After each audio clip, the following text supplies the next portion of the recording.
What's up, martial arts fanatics? Welcome back. As always, I am Coach Greg, and today I am answering a question that came up in class not that long ago. And it was a student who is an outstanding striker who I've been trying to get to do more takedowns to make his striking all that much better. And the question kind of came up especially in this case, he's a little bit averse to takedowns anyway. Amazing striker, but very averse to takedowns. And I've been trying to push him because having a good takedown threat will only make his striking that much more dangerous, right? It's another level to his game. And the question kind of came up how do I implement this and make this part of my game, especially something like takedowns where maybe you don't feel comfortable shooting because you don't have a strong ground game, and if it goes badly, all these things, right?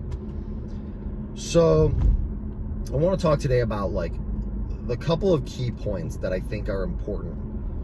And I think there's two kind of concepts. I'm going to talk about the whole process, but there's really two concepts that I think are absolutely critical to having a technique and being able to implement it in your game.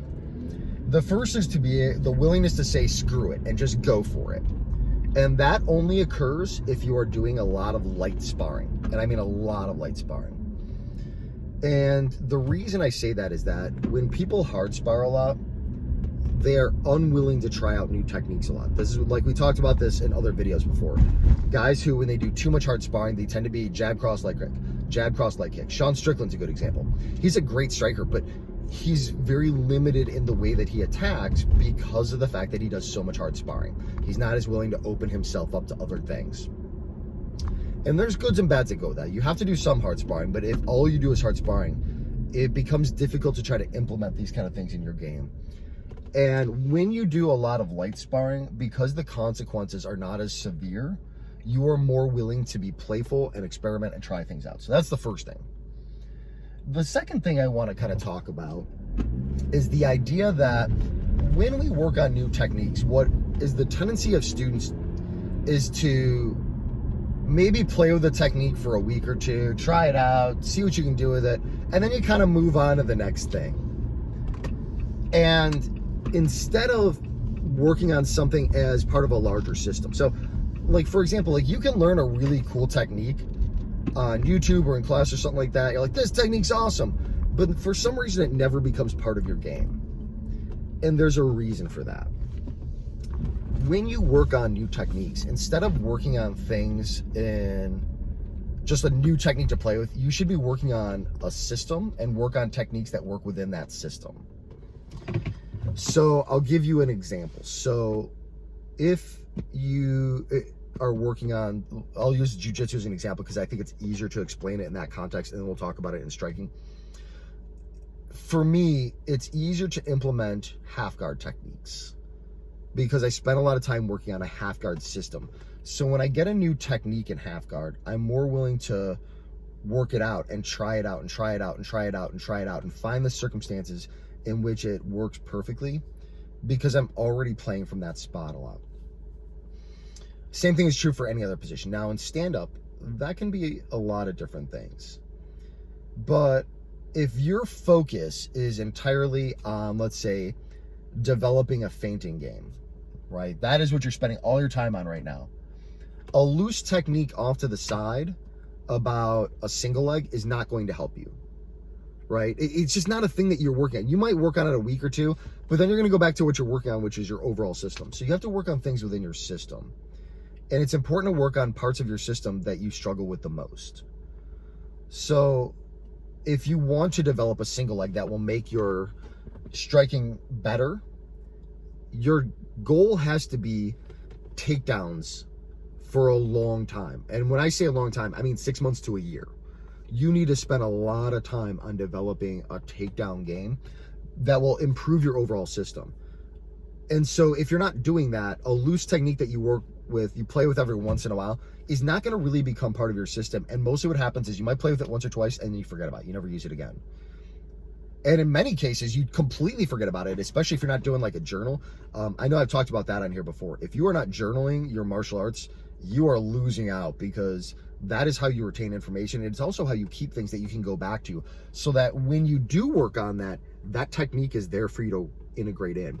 So going back to that situation that I was talking about earlier, so like an example would be, so I'm working on a bunch of, let's say, getting to the back is my goal for like 6 months, let's say, in jiu-jitsu. All I'm going to do is work on getting to the back from everywhere I'm at. So if I learn something that's a nice little tidbit that has to do with, let's say, I don't know, straight ashi, like some sort of a footlock thing, right? Under that circumstances, you might play with it a little bit, but write it down so that later on, when you start putting a lot of time into your leg locks and you're doing a 6 months, you're like, I'm just going to focus on leg locks for the next 6 months and really get nasty about this position, like just become lethal. And all I'm going to do is just put my game into leg locks, get to leg locks, attack leg locks, finish leg locks, defend leg locks, anything related to leg locks. That technique that you journaled is now ready to be integrated into that. So when you learn techniques, what happens is instructors, we have to show a lot of positional stuff and a lot of things to give people a lot of areas to make them well-rounded so that they can fine-tune their game. We also have to spend a lot of time on basics and drills and stuff like that so that, especially for the newer people, to be able to get to where they need to be so that they're functional. So if you are an advanced striker, most of your time should be in sparring. If you're talking about purely from striking, if you have a new technique you want to integrate, and it really doesn't matter what style you're talking about, you need to be spending a lot of time working on things related to that work as part of a system. Then if you have a loose technique that's cool, you can come back to it. So in this case, the process that I would do, if I want to take a technique and really make it part of my game, one is I pick techniques that are related to what I'm working on, to my overall system. And you might, by the way, be working on this for a long time. I've been working on half guard for years to really become a specialist in half guard. And so everything I do relates to this perfection of half guard. I might have other things that I work on too that are related to that. So for example, right now I'm working on getting to the back from half guard. That is a big objective of mine. My overall goal is becoming amazing at half guard. My secondary systemic goal is getting to the back. So I take a technique that involves getting to the back and I work that technique over and over and over again.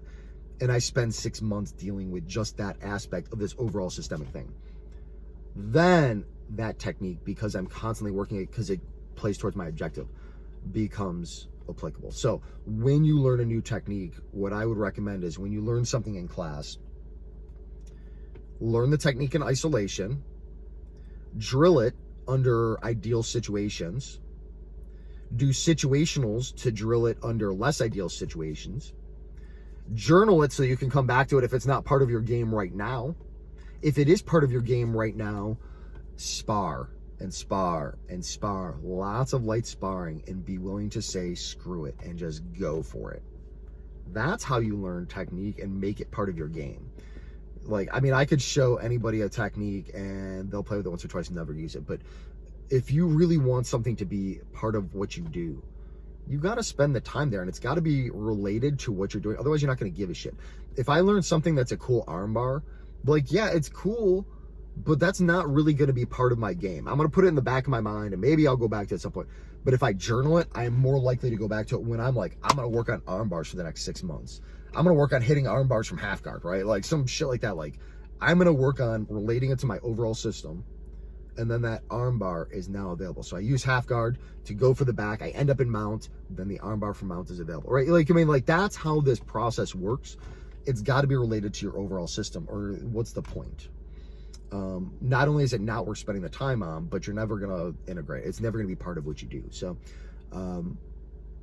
two key aspects of this. One, willing to say screw it and do a lot of light sparring with little to no consequences and try it out over and over again. And two, make sure it's related to something that you actually give a shit about. Thanks, guys.